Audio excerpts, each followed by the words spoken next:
आज Doubtnut app download करें। Doubtnut पर अपने सभी गणित, रसायन विज्ञान, भौतिक विज्ञान और जीव विज्ञान के डाउट्स का करो सफाया। बस प्रश्न की फोटो खींचो, एक ही प्रश्न को क्रॉप करो और तुरंत वीडियो सोल्यूशन पाओ। अभी डाउनलोड करें। क्वेश्चन में हमें गिवन है एक लंबे क्षैतिज तार P में 50 एम्पीयर की धारा है। यह तार दृढ़तापूर्वक स्थिर है। एक दूसरे पतले तार Q को तार P के ठीक ऊपर तथा उसके समांतर रखा जाता है। तार Q का भार 0.75 न्यूटन पर मीटर है तथा इसमें 25 एम्पीयर की धारा है। तार A की तार P से वह दूरी ज्ञात कीजिए जिस पर तार Q चुंबकीय प्रतिकर्षण बल के कारण स्थिर रहे। तार P के सापेक्ष तार Q में धारा की दिशा भी बताइए। तो क्वेश्चन में हमें गिवन है mu not equal to 4 pi into 10⁻⁻⁷ newton per metre square. जैसा कि हम क्वेश्चन पढ़ के समझ पा रहे हैं कि हमारे पास दो तार गिवन है, दोनों क्षैतिज पे पैरेलल एक दूसरे के बीच कुछ दूरी पे रखे गए हैं, तार P और तार Q। तार P में 50 एम्पीयर की धारा है, तार Q में 25 एम्पीयर की धारा है। तो हमें बताना है कि जो तार Q होगा वो कब चुंबकीय प्रतिकर्षण बल के कारण स्थिर रहता है, वो हमें बताना है, तथा उनकी दोनों के बीच में करंट की दिशा क्या हो जिसके कारण उनमें प्रतिकर्षण बल जो हो वो स्थिर रहे। ये हमें चीज़ें ज्ञात करनी है इस क्वेश्चन में। तो पहले इस क्वेश्चन का एक छोटा सा हम डायग्राम बना लेते हैं, उसके बाद हम समझेंगे। तो जैसा कि हम देख पा रहे हैं हमारे पास दो तार है। मान लीजिए इन दोनों तारों में सेम करंट सेम दिशा में धारा फ्लो कर रही है। ये हमारा P तार था, ये हमारा Q तार था। ये P में हमें क्वेश्चन में दिया है कि I1 की वैल्यू I1 फ्लो कर रहा है जिसकी वैल्यू है 50 एम्पियर। अब क्वेश्चन तार Q में जो दी है I2 मान लेते हैं, इसकी वैल्यू है 25 एम्पियर। और इनके बीच की जो डिस्टेंस है, दूरी है, उसको हम ले लेते हैं R। तो जैसा कि हमें क्वेश्चन में गिवन है कि पहले तो करंट की दिशा हम ज्ञात कर लेते हैं। अब हमें पता है कि इस तार में अगर I1 करंट धारा चल रही है तो यहाँ पे जो इस एरिया में जो चुंबकीय क्षेत्र की दिशा होगी वो बाहर की तरफ होगी इस एरिया में। इसका हम सीधे इसे हम देख सकते हैं फ्लेमिंग के दाएं हाथ के नियमानुसार। करंट की दिशा में अगर हम अंगूठे को करेंगे तो हमारी जो हथेली होगी, हथेली की दिशा हमारी चुंबकीय क्षेत्र की दिशा देती है। तो अगर इस दिशा में हम अंगूठे को करेंगे तो इधर हथेली आएगी, हथेली की दिशा इधर आएगी बाहर की तरफ, मतलब हथेली की दिशा बाहर की तरफ आएगी। तो ये हमारा चुंबकीय क्षेत्र की दिशा होगी। अब P के कारण, P में जो धारा I1 के कारण यहाँ पे जो चुंबकीय क्षेत्र की वैल्यू होगी, उस चुंबकीय क्षेत्र की वैल्यू जो आएगी उसको हम निकाल सकते हैं। चुंबकीय क्षेत्र की जो वैल्यू होगी उसकी वैल्यू होती है B equals to mu not upon 4 pi 2 I1 upon R। Distance R पे मान लीजिए हमने निकाल लिया है।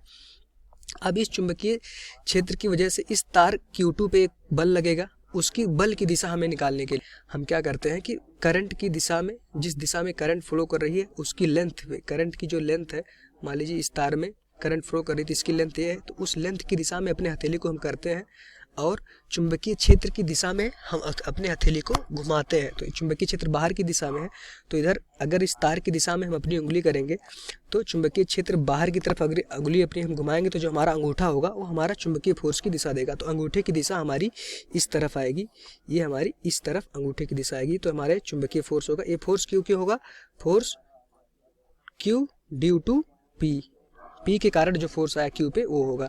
अच्छा, इस तरह से जब Q का चुंबकीय क्षेत्र हम निकालेंगे P पर, तो Q की दिशा में हम क्या करेंगे, अंगूठा करेंगे, तो इधर जो चुंबकीय क्षेत्र की दिशा आएगी वो अंदर की तरफ आएगी Q के कारण। तो यहाँ पर अगर हम फोर्स निकालेंगे तो फोर्स की जो दिशा होगी, अगर हम इधर लेंथ पे अपना अंगुली कर लेंगे और चुंबकीय क्षेत्र की दिशा में अपनी हथेली को घुमाएंगे तो जो हमारा अंगूठा होगा ये हमारा फोर्स इधर देगा। तो ये क्वेश्चन हम देख पा रहे हैं कि ये दोनों आकर्षित फोर्स है, ये दोनों आकर्षण कर रहे हैं। तो हमें क्वेश्चन में कहा गया है कि चुंबकीय प्रतिकर्षण बल के कारण, तो अगर दोनों एक दिशा में फोर्स लगते हैं तो हमारा आकर्षित फोर्स होगा, तो प्रतिकर्षण होगा ही नहीं, तार एक दूसरे को आपस में एक दूसरे की तरफ आएंगे। तो जो हमारी करंट होगी, जो पहला हमारा जो आंसर, धारा की जो दिशा होगी उसका जो आंसर होगा एकदम क्लियरली हम देख पा रहे हैं, उसकी वैल्यू होगी कि दोनों तारों में धारा अपोजिट दिशा में फ्लो करे, मतलब एक दिशा में नहीं, दोनों में धारा जो होगी उसकी वैल्यू अलग अलग हो। धारा की दिशा दोनों तारों में अलग अलग हो, सेम दिशा ना हो तभी प्रतिकर्षण बल होगा, अलग अलग हो। ये का आंसर हमारा आ गया। अब हमें प्रतिकर्षण बल की वैल्यू निकालनी है। अब एक और डायग्राम हम बना लेते हैं। हमने एक अलग डायग्राम बना लिया, ये है हमारा P है, ये हमारा Q है। मान लीजिए P में धारा इधर बह रही है I1, तो Q में इधर बहेगी, तभी ये एक दूसरे को प्रतिकर्षण फोर्स लगाएंगे। P1 के कारण इस पर जो फोर्स आएगा वो हमारा ये आएगा F P F1 के कारण एफ क्यू पे जो P के कारण आएगा एफ क्यू पी, और Q के कारण इस पर जो फोर्स लगेगा F P due to Q के कारण जो इस पर फोर्स आएगा। तो दोनों एक दूसरे के अपोजिट दिशा में लग रहे हैं, तो ये हमारे अगर इस दिशा में होंगे तो ये हमारे प्रतिकर्षण फोर्स होंगे, प्रतिकर्षण फोर्स होंगे, बल होंगे, प्रतिकर्षण बल। अब इस बल की हमें वैल्यू पूछी गई है।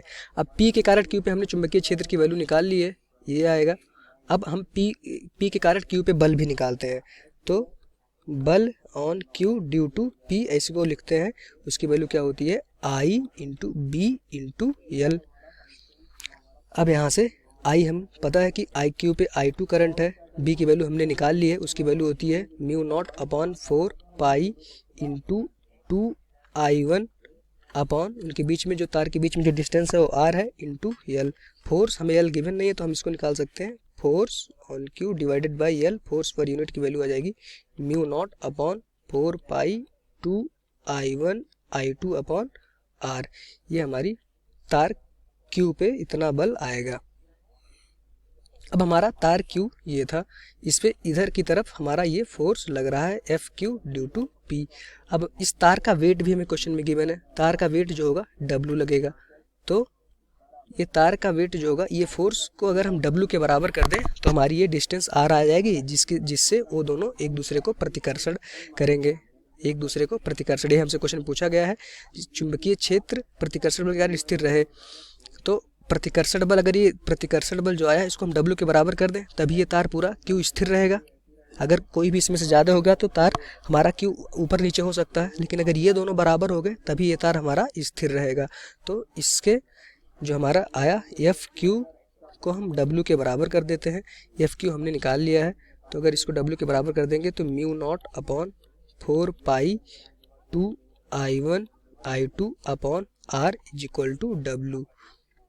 अब यहाँ से हमें क्या निकालना है, उनके बीच की दूरी निकालना है जिससे कि Q हमारा स्थिर रहे, तो R यहाँ से हम निकाल सकते हैं, तो R की जो वैल्यू आ जाएगी, R की वैल्यू यहाँ से हम निकाल सकते हैं, वो आ जाएगी R is equals to mu not upon 4 pi 2I1 I2 upon W।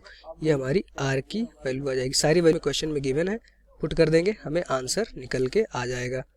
यहाँ से हमें पता है कि म्यू नॉट अपॉन 4 पाई की वैल्यू होती है 4 into 10 to the power -7 into 2I1 की वैल्यू क्वेश्चन में गिवन है 52, I2 की वैल्यू 25 गिवन है, और W की वैल्यू हम इसको निकाल सकते हैं 0.075 न्यूटन पर मीटर।